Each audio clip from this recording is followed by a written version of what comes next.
If I could say what my North Star is, what my purpose is, it is to utilize pop culture and high quality art to elevate disability narratives, or really this story of different, to mainstream discussion.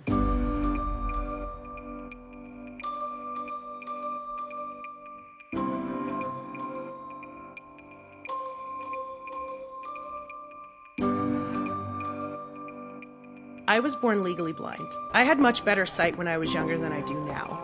But I do remember when I was about 6 or 7, a social worker came to my parents and said, your daughter is going to need to start using a cane. They got me a cane, and I remember holding it and saying, there is no way on this earth, this blue and green earth that God has created, that I will use this cane. Less than 8% of blind folks use a cane. Less than 2% use a dog. Most people are in that space that I was in, of just trying to freeball it through their lives and through their careers, unable to ask for accommodations, unable to fully accept themselves, and running around dealing with the energy expenditure of faking it. I think the absolute full circle beauty of it is that I was so afraid to use my cane because of the fact that I thought everybody would pick on me, or it was just this weird lack of confidence. It actually makes me more confident when I have my cane because A, I can get around. B, everyone is aware of what the issue is. I don't have to hide it. I'm not sitting here pretending I'm anyone else. And so that's why I use glam cane. I love just watching young girls buy them, and they're going to Swiftie concerts. They're going on first dates. They're feeling like gorgeous, perfect, beautiful women. And you don't know how happy and how big my heart gets to know folks are getting to feel the same way I got to feel. That took me 20 years to figure it out, and it takes them the click of a purchase button.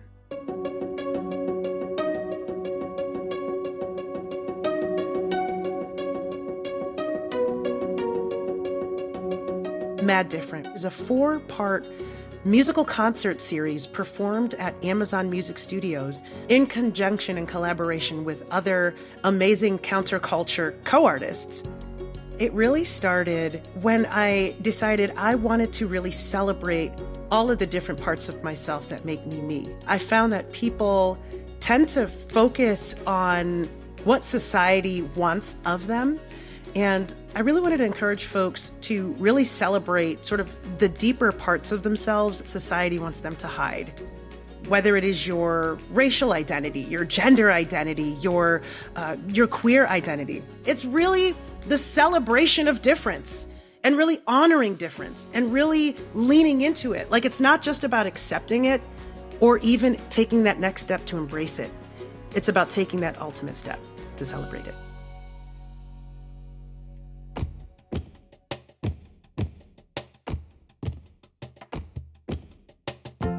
I absolutely love to talk about Ramped, recording artists and music professionals with disabilities.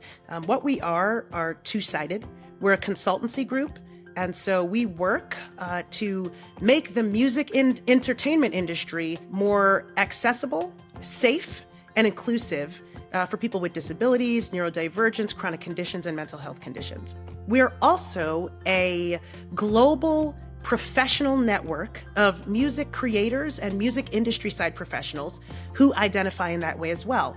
We connect and collaborate and also sort of benefit from the partner perks that we give folks in order for folks to be able to just get that foot to be competitive with their non-disabled counterparts out here in this very cutthroat industry.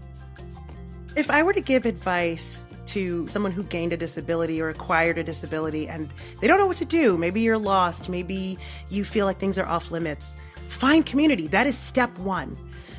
I think the biggest issue that folks have with disability is the isolation.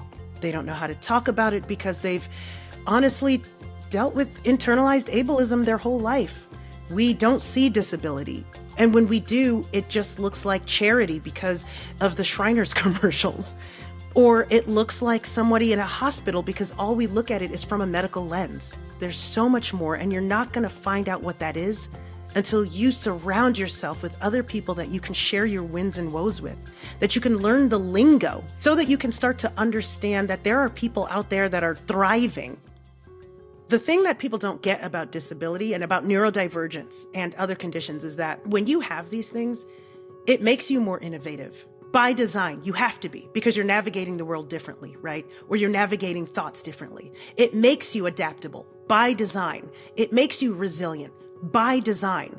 It makes you a disruptor by design. So much of our energy is spent on thinking that it is the disability that is the problem, when the truth is, actually, disability is dope.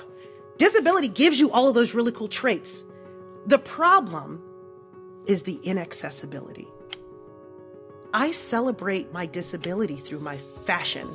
I honor my disability through my music, because I recognize that, where I've gotten is not despite my disability, but it's been despite inaccessibility. I want folks to stop focusing so much on the potentiality of a disability being a limitation, because it's all about the way you frame your mindset.